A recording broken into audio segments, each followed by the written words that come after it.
Hello, One Piece enthusiasts. I'm the One Piece nerd, and today let's talk about Luffy versus Emu Round 2. And this chapter, Luffy turning into a genie, is pretty good. Luffy turning into a genie is a symbolism for Luffy granting wishes, and of course for the giggles of it. It's funny how Luffy thinks that a genie is the most evilest thing he can imagine. And the fact that he doesn't know about Emu's true identity hides a lot more emotions and anger within him. But nonetheless, Gear 5 would never allow Luffy to be angry at something.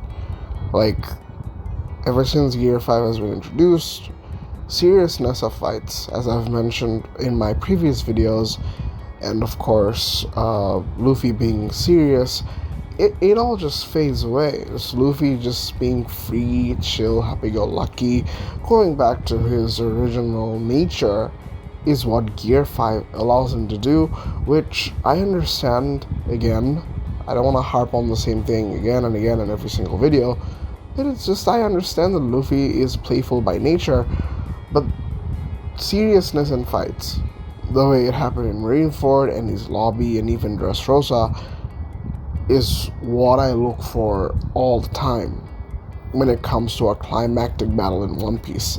And in the last, even though I didn't like Wano, Egghead was really good, but I didn't really see that aspect of Luffy. And here, I feel like it's changed up a little bit. Like, Luffy knows the seriousness of the situation, and he is, not that free-going and easygoing in nature as he is with, other opponents than he is with Emu, which is understandable. And now, let's talk about the whole defeat aspect of it.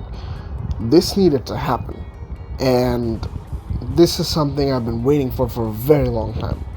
This is not obviously going to be the place where Emu loses. This cannot be the place where the world government's biggest entity ends up losing to the main character. And rather, I feel like this is against a race against time, as we've mentioned previously and time again. Ever since Emu showed up, there are side effects, and Emu is going to leave after a certain period of time. Now, what does this loss really mean? This loss could be Luffy understanding that, yeah, he can't just stop training. And I feel like the battle still needs to continue. Remember, ever since post-time skip, Luffy has been learning to get stronger and stronger whilst fighting, rather than in training motions. Yeah, he did train with Ryuo, he did try to train a little bit with Scopper Gavon, but that's that. But this is not the time for any of the Straw Hats, in fact, to train without even fighting. And it's the same for Sanji. Sanji is going to awaken Conqueror's Haki, and that's for sure. He's going to awaken it probably in a very dire situation. Conqueror's Haki awakens in very dire situations. We've seen this time and time again.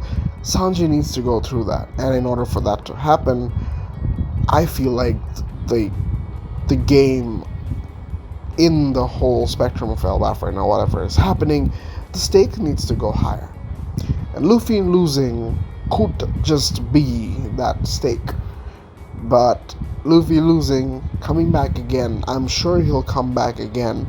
If this is a definitive loss, I don't think the story is going to go anywhere. Because Loki is down, he needs to heal, and Luffy is the only other person that can take care of Emu. So is this a permanent loss for Luffy? I don't think so. Will there be one chapter where, the same as Kaido, everyone thinks that Luffy is defeated and he comes back? Yeah, he can come back. He can somehow come back. I don't know how. And if sheer willpower is what it takes to, uplift him and give him more power up, and it's starting to, there's just something I feel right now. Hear me out. There's this theory of, my speculation as to how Luffy awakened Gear 5 and how Luffy will probably go forward with the fight. That fight against Kaido when he awakened Gear 5 and awakened his Devil Fruit was a moment of desperation. It was a moment of where Luffy needed to get back up. And Luffy started to melt, and suddenly, after we see Luffy's senses just completely go away, Luffy just comes back. And this the whole wish granting thing with the genie. Luffy doesn't know what he's fighting for. He just knows that Imu is a bad presence in Elbaf, and Imu is trying to hurt Loki, who Luffy considers his friend, but he doesn't know the grand scheme of it all. But Luffy understands the desperation even at this point, where Imu needs to be stopped right now, or else something will horribly go wrong. What if Gear 5 was awakened exactly because of Luffy's imagination? Luffy imagined himself and wanted himself to win no matter what. And if his Devil Fruit allows him to do exactly that, is bring his imaginations to reality, maybe Luffy gets a second chance, a third chance, a fourth chance of life because of his Devil Fruit.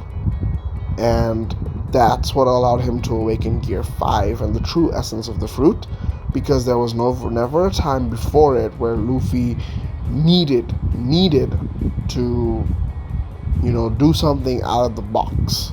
Yeah, we could say that Marineford is one of those situations where Luffy needed to do something, but it wasn't something, Luffy could do himself.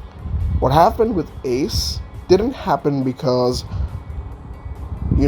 Luffy was fighting Akainu. It was Ace's battle. Luffy wanted to save Ace, but there was nothing he could do about it. Luffy had almost no control. However, when it comes to Kaido and changing the outcomes of it all, he did have control. He chose the fight. He knows what he's fighting for, and that's what allowed him to get there. Maybe again this time when we're fighting against Imu, we could see the same thing happening. Luffy right now, the way it seems, he is gone. And there is, at least the way it was drawn, there is no way that Luffy just comes back normally.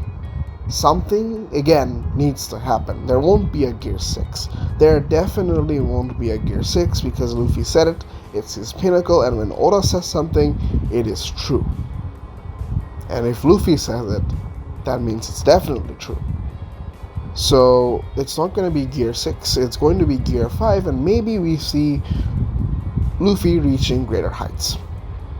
Now, how long can the fight drag on? I think it can drag on for a while. Because the objectives of the God's Knights have not been fulfilled. They're still trying to do that. Zaza is still there. They're still trying to take care of it. Sanji is on his way to bring out Conqueror's Haki. In fact, I believe that there's entirely possible that we don't even get to see Luffy fight in the next chapter. We just focus on Sanji. And if we do just focus on Sanji and, of course, Zoro, if Luffy's senses have really gone again the same way it did against Kaido, that just makes their fight all the more interesting because they need to get back to Luffy. And they need to surpass their opponents in order to do that. I could see the direction going exactly that way. And to come back to Luffy, I would say that eventually when we do come back to Luffy, even if we do it in the next chapter, or maybe a couple of chapters after, what usually happens this is not a stereotypical One Piece arc, where each of the Straw Hats have their separate battles. This is a special scenario, this is a very special circumstance that has almost never happened in One Piece, where all the Straw Hats are there, and not all the Straw Hats have specific fights and specific opponents. This was completely unintentional. The fight that happens against the God's Knights were not supposed to happen. They were not planned. The Straw Hats didn't know who the enemy were. We didn't even know who the enemy were. And now we've got the ruler of the world coming, and now showing his utmost powers. Now, with this being said, there are still two fights that still need to be solved. This is one thing that's been consistent all throughout, is that Zoro and Sanji will always have another opponent to fight. And this time I really feel that we will focus more on Zoro and Sanji. This did happen a little bit in Wano when it comes to King versus Zoro. Zoro trying to unlock his mastery of Conqueror's Haki. We didn't really see much of Sanji. This time around, yeah, we will see Sanji trying to take more control of Haki and Zoro trying to master whatever he had in order to defeat his opponent. And we would come back to Luffy, and after we do, we will see either Luffy come out of the ashes the same way he did against Kaido, or something stupid just happened. And the way Oda has shown the panel of Luffy, it was misleading, which I don't really think it was. I can't be sure how it all ends. And if a third party, which I don't know, I'm just getting the hints that if there is a third party coming along, it's gonna be kind of out of nowhere, kind of out of the blue, and it has to make a lot of sense. So that's all I can say about the next few chapters and beyond. That's my speculation for now. Let me know what you guys think. And until next time, peace.